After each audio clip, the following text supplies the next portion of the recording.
This is the second in a series of 3 videos on the subject of the homes of the Merchants House of Glasgow.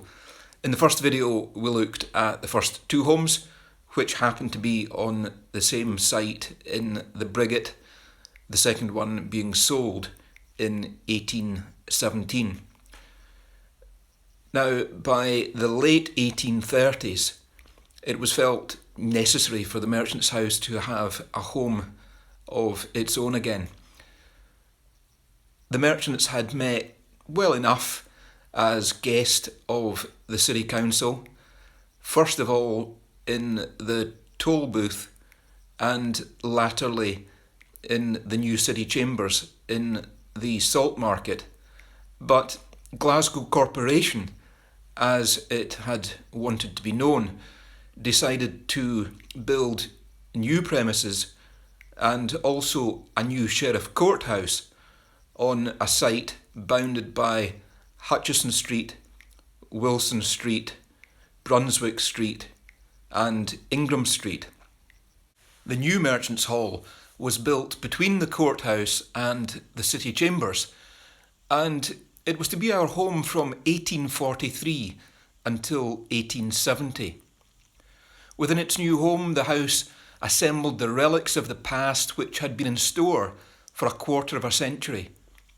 The mortification boards, scripture rules, sculptured stones and reliefs showing the 17th century merchants were all on display and later were moved to our current building.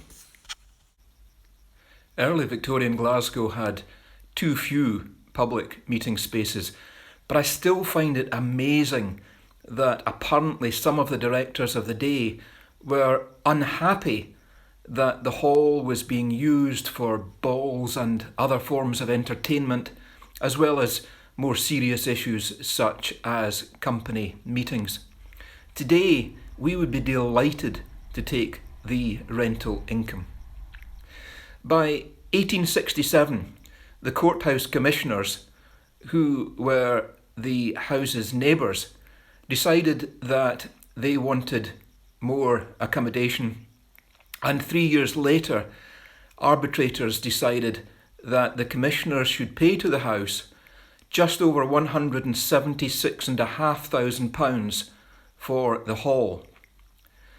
At that time, Glasgow Chamber of Commerce had premises in Virginia Street and agreed that the house could use these premises until we were able to find a suitable new site.